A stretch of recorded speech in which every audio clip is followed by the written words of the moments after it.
श्रद्धाशील बंधुओं एवं श्रद्धाशील बहन, आपके सामने मैं मुक्ति की बात कर रहा था। थोड़ा ख्याल में आ जाए, हमारी जो चर्चा चल रही थी वह है मुक्ति की अभिलाषा।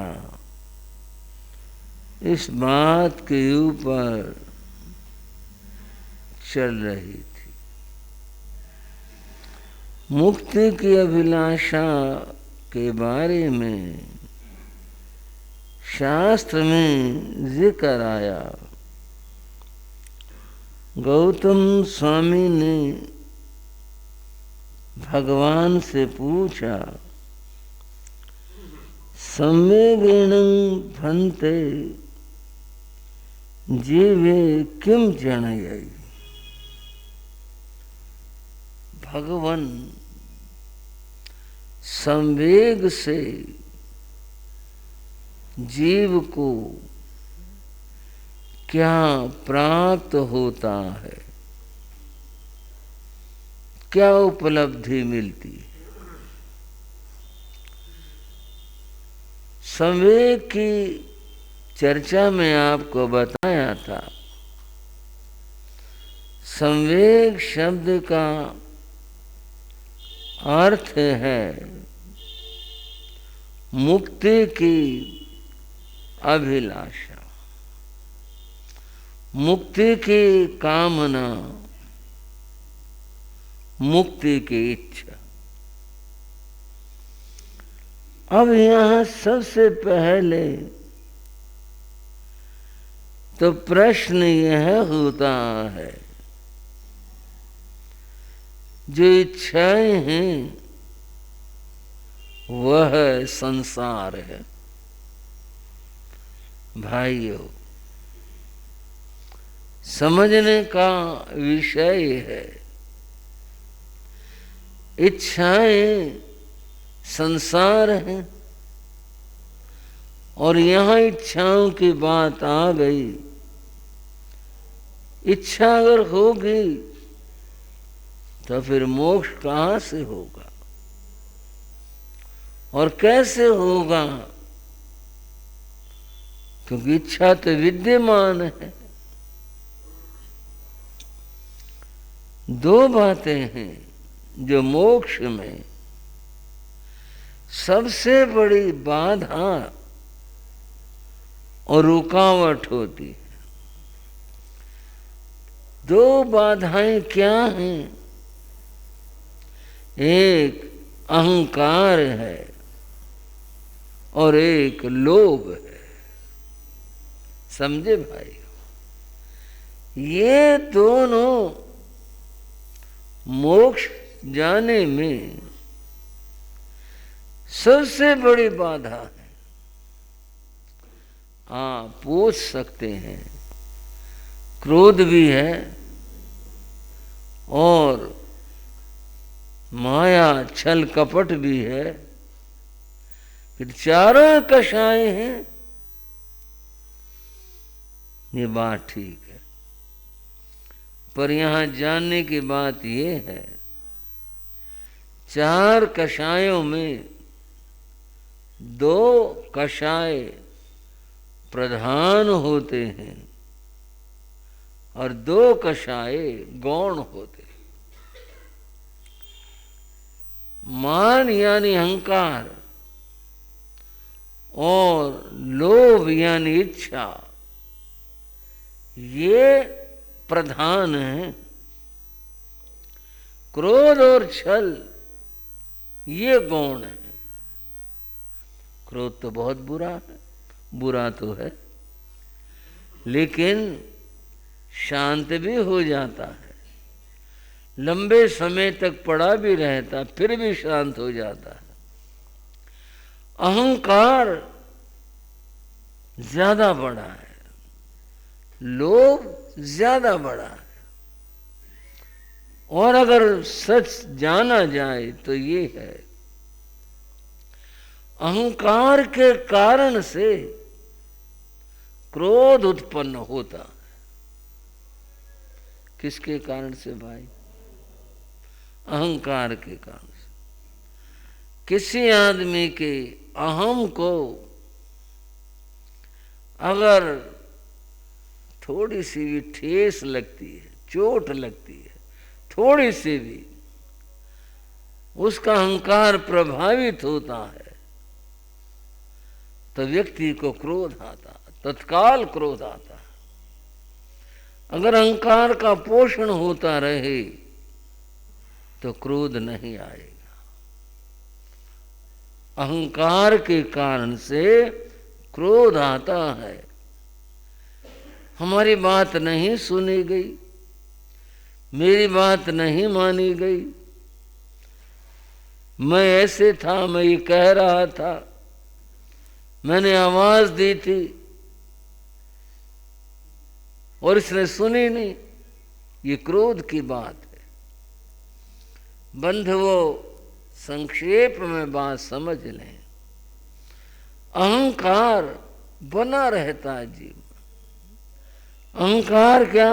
बस मैं हूं, सब कुछ मेरी सत्ता, मेरी बात, मेरी संपदा, और शास्त्र में 8 प्रकार की बात बताई वो सब, तो ये अहंकार है। दूसरी बात लोभ की है। लोभ कितना सूक्ष्म है,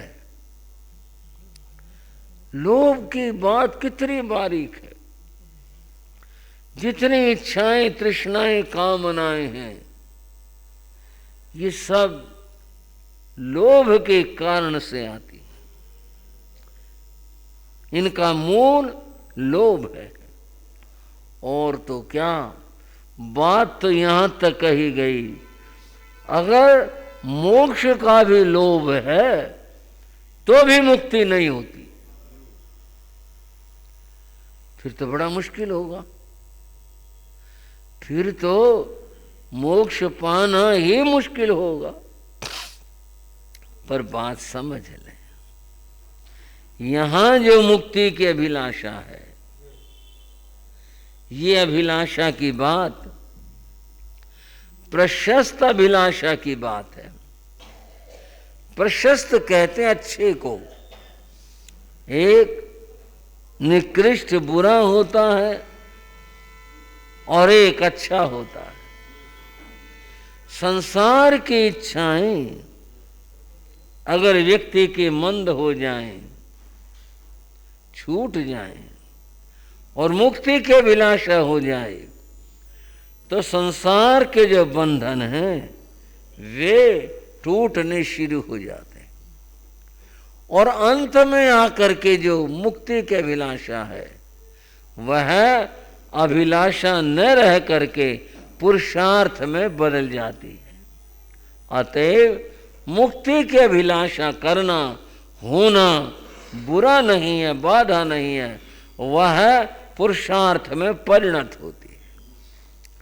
मूल बात के ऊपर आते हैं जिसकी मैं चर्चा कर रहा था कि संवेग का मतलब है व्यक्ति में मुक्ति की अभिलाषा होना।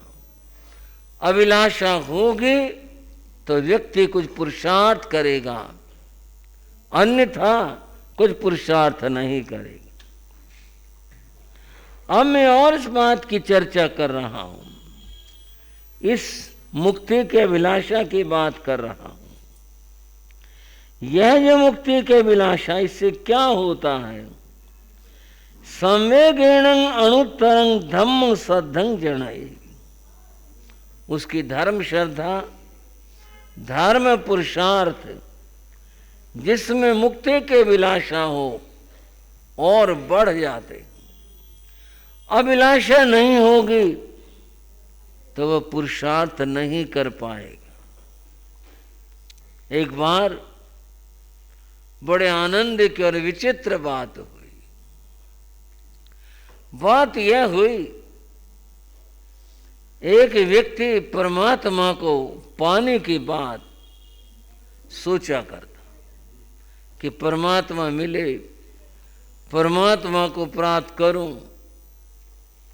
वो बहुत जगह गया, बहुत जगह पूछा, उसका समाधान नहीं हुआ। एक बार उसके नगर के बाहर कोई महात्मा आए, ज्ञानी महात्मा थे। उसने सुना तो मन में सोचा, चलो बहुत ज्ञानी महात्मा हैं, चलो चलते हैं, उनसे पूछते हैं, उनको सुनते हैं क्या कहते हैं। वह व्यक्ति उन महात्मा के पास गया। वहां गया तो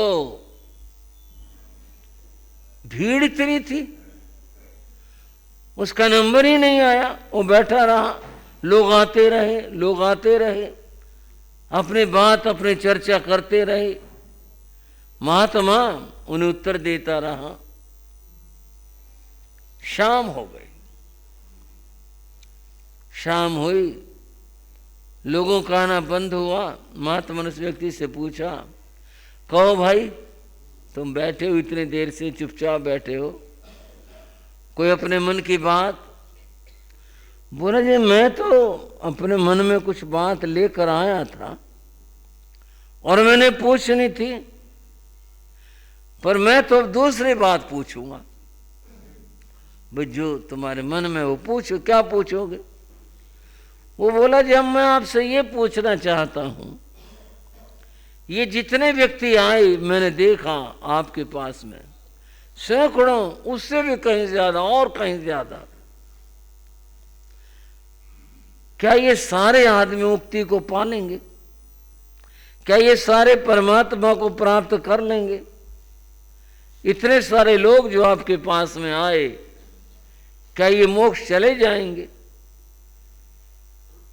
महात्मा ने सुना। महात्मा कहने लगे, भाई तुम्हारे इस प्रश्न का उत्तर मैं आज नहीं कल दूंगा।